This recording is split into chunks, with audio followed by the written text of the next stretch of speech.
بسم الله الرحمن الرحيم. اللهم صل على سيدنا حبيبنا وحبيبنا محمد. waxaan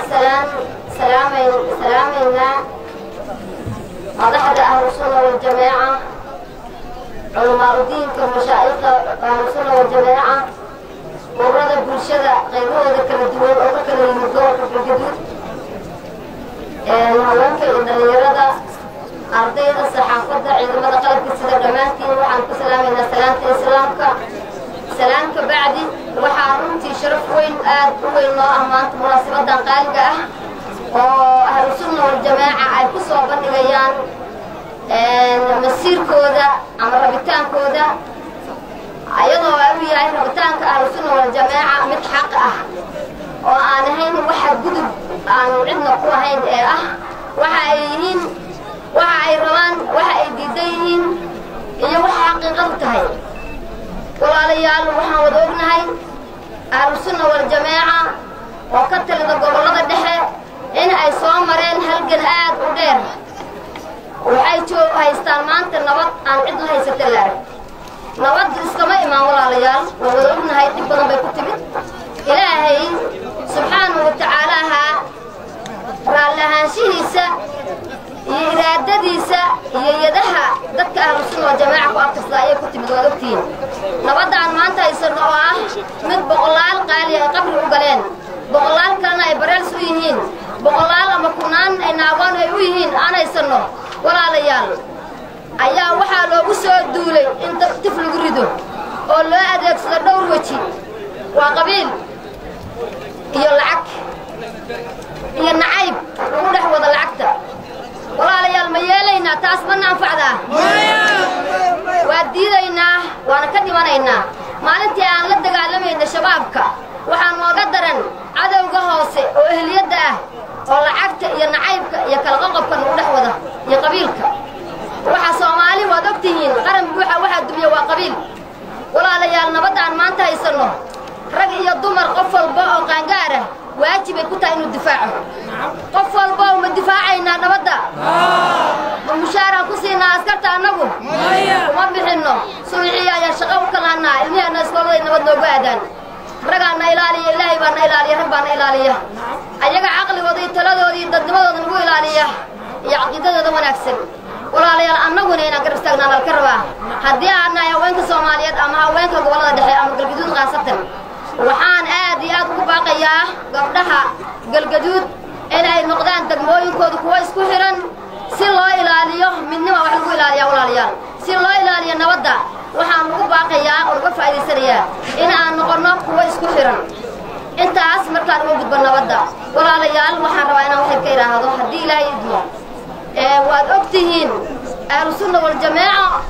ayadoo la bilaabin dhismaha degmooyinka ay bilowday inay gogashii maamul goboleedkii ama federaalkii dhigto gobolkan hadda aan joogno Dhuusamareeb baa la dhigay waad ogtihiin haddee dad loo yeeriyo wax maahan ahlu sunno in loo yeeriyo oo la yiraahdo wax la soo minguuriyo koraan kaga soo tuurayna dad qaata maahan ma yeelaynaa ma yeelayno lagama suura gasho dawladda federaalka qaasatan madaxweyne Xasan Sheekh waxaan ugu baaqayaa dad inta ku yimid wax ka dhaadhiciya waxa ka fiican dad badan oo is xoreeyay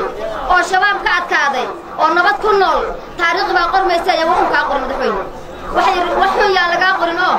waa sanadyo yar nin walba xilaya wuxuu hayaa wax yar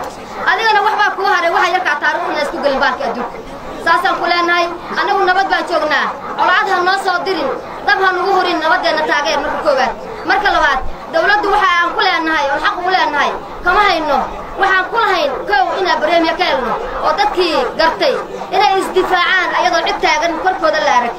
maxay mudnaayeen in la isweydiiyay madaxweyne waa la iska indhatire la isma weydiine hadda in nabadeena dab lagu dhajiyo yaa la isku day ma soconayso annagu waxaan leenahay dawladda Soomaaliyeed waa soo dhaweynay ra'iisul wasaarihi saacad bartaan ku soo dhaweynay wasiiradaadii waan madaxweyne soo dhaweynay xildhibaanadii baan soo dhaweynay gobornatoorihii baan soo dhaweynay mar alla markaan soo dhaweynana dhaxal waxaan u helnay kala qoqob iyo koox afka hoos ugu sheeg ma soconayso halaga gudba taasaanu leenahay madaxweynaha Soomaaliya Xasan Sheekhow gobolada dhexe waxay awoodaan galgaduud ahlu sunna wal jamaa inay ka taliyaan masiirkooda inay dhistaan maamul goboleed ayaga ku filan cilmigii aqligii dadnimadii bay u leeyahay kartidii waa dadkii shala difaaca sharaftooda waa inaad fahantaa ku raacda ayaga la tashataa laakiin qof shakhsi oo ordaya tala aad la tashatay waxaan dhihi karnaa ma noqonayso taladaas ee taas ha isku dayin madaxweyne taariikhdana baaldahab ka gal taasaan ku leenahay midda kale haddii aad doonaysid inaad noqoto madaxweyne soo noqnoqdo ummaddu taageerto taageer gobolada dhexe taageer waxa ka jira oo la qabo garabka istaag oo wixii tala ah iyo wixii tigaada laga arko madaxweyne adoon cidna u soo marin taas ku soo aad ayaga laakiin haddaad cid soo marto waxba kuma socon baa ku leenahay madaxweyne waxaan leeyahay dadka reer galgaduudeed gaar ahaan ahlu sunna wal jamaa shacabkooda u istaaga nabadda maanta sidii nabaddaas aan haysano loo adkayn lahaa in loo istaaga waajib bay nagu tahay in loo istaaga loo baahan yahay dadka banaanka jira oo laga dhaadhiciyay looma geli karaa ahlu sunna waa go'doon koox yar baa go'doonsaday wadaadda yar baa meel la galay xaggaa lala aaday waa been iyo xaaraan imaada indhihiina ku arka